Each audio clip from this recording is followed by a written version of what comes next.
Je reprends notre activité par rapport à ce schéma, toujours. Maintenant, on va essayer d'appliquer la loi d'émail.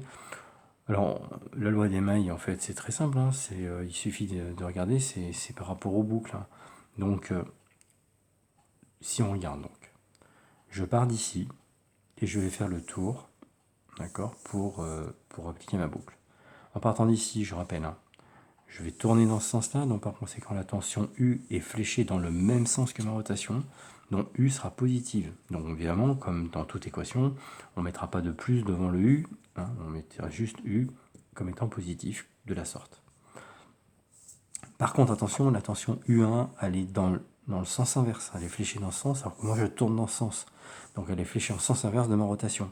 Donc par conséquent, la tension U1, d'accord, elle va être négative, donc j'aurai moins U1. Okay. Ensuite, ici, ben, j'aurai moins U2, puisque je vais faire ma rotation de la sorte, donc moins U2. Et ensuite, eh bien, moins U34.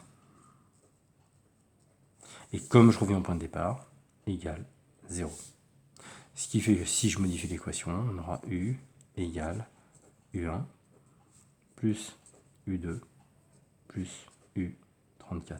Qu'est-ce que j'ai fait pour ça? J'ai basculé le U1 de l'autre côté du signe égal.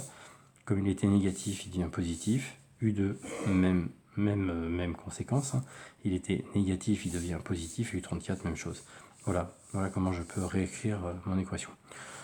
Voilà, et je me contenterai de ça sur la loi d'additivité des tensions. Je ne ferai pas de rappel par rapport aux différentes différences de potentiel. Et je vous rappelle, hein, si je vais aller rapidement, je vous rappelle que U c'est VA moins VD, que U1 c'est VA moins VB, que U2 c'est VB moins VC, et enfin que U34 c'est VC moins VD.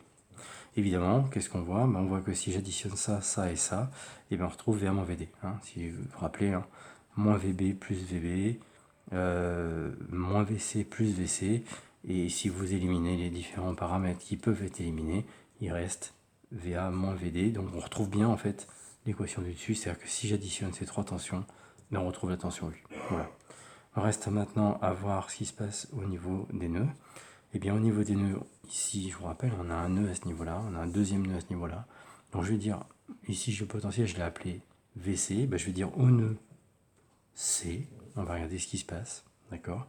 On a le courant I qui arrive, et on se rappelle que la loi des nœuds dit que la somme des courants qui arrivent à un nœud est égale à la somme des courants qui en repartent. Donc là j'ai I qui est tout seul, qui arrive tout seul ici, et égale la somme des courants qui repartent, égale I3 plus I4. Égale donc I3 plus I4. Voir mes vidéos précédentes, notamment ma vidéo sur la loi des nœuds, si vous voulez voir un peu plus de détails sur cette loi. Et puis là, ici, je vais regarder par rapport au potentiel, je vais dire au nœud D. On va regarder au nœud D ce qui se passe. Au nœud D, en fait, j'ai I3 et I4 qui arrivent, et j'ai I qui repart, parce que je vous rappelle, hein, dans cette branche, on a le courant I qui circule partout, là. Donc j'ai I3 et I4 qui arrivent, et j'ai le courant I qui part, donc on va dire que j'ai I3 plus I4 égale I. Et on voit bien que les deux équations sont parfaitement identiques, c'est logique, hein. Je vous rappelle, I égale I3 plus I4 ou I3 plus I4 égale I, c'est la même chose, ça veut dire la même chose. Une égalité, ça se lit dans ce sens, mais on pourrait très bien la lire dans l'autre sens. Et donc, c'est l'écriture qu'on a mis en œuvre ici en dessous. Plus tard, on verra, je ne vais pas tout réécrire tout le temps les équations, hein.